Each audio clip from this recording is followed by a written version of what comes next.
ইউনূসের ইসলাম বিরোধিতা এখন নতুন মাত্রা পেয়েছে। আমরা ভাবছিলাম এই বিষয়গুলো নিয়ে কথা বলব না।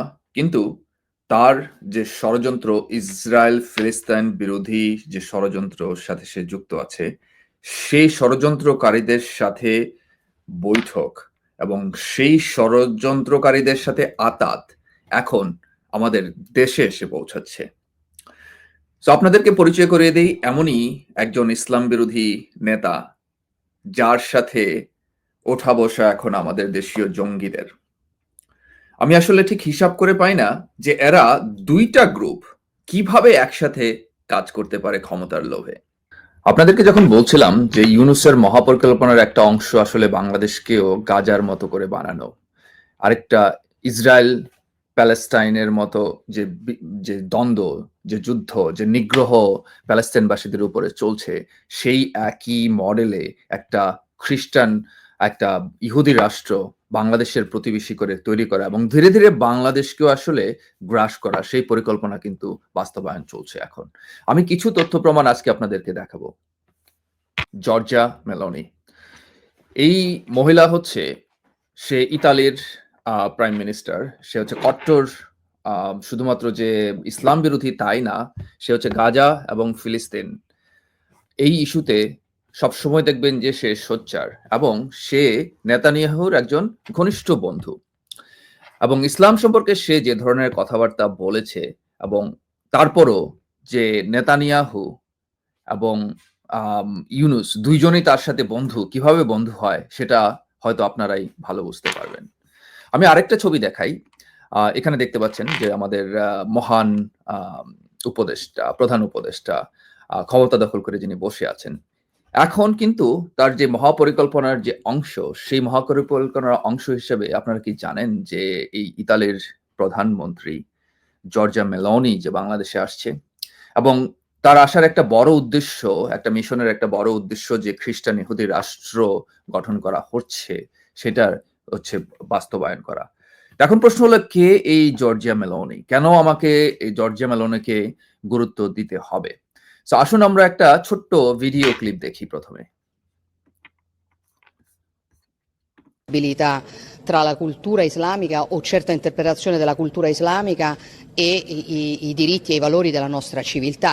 A me non sfugge che la gran parte dei centri culturali islamici in Italia sono finanziati dall'Arabia Saudita e l'Arabia Saudita è una nazione che a casa sua applica la Sharia e Sharia significa so basically সে কি বলার চেষ্টা করছে? সে বলার চেষ্টা করছে যে ইসলামের যে কালচার, ইসলামের যে আমাদের যে সংস্কৃতি, সেই সংস্কৃতি সেটা ইউরোপিয়ান সংস্কৃতির বা ভ্যালুর সাথে সেটা মিলে না।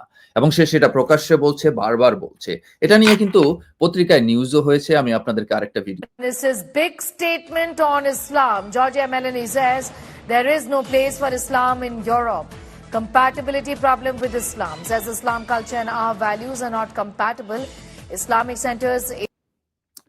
এখন প্রশ্ন হলো যে এই রকমের একটা মহিলা যে হচ্ছে যে সরাসরি ইসরায়েলের বন্ধু এবং ফিলিস্তিন গাজার সে সরাসরি বিরোধিতা করে আসছে এবং সে চায় যে আরেকটা ইসরায়েলের মতো করে আরেকটা রাষ্ট্র গঠন করতে। তাকে আপনারা কি জানেন যে ইউনূস তাকেই বাংলাদেশে দাওয়াত দিয়ে নিয়ে আসছে এবং এই যে বৈঠক, এই বৈঠকের উদ্দেশ্যটা কি?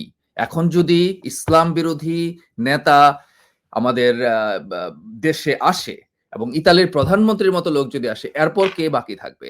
নেতানিয়াহু? বাংলাদেশ কি তারপরে ইসরায়েলের সাথে হাত মেলাবে?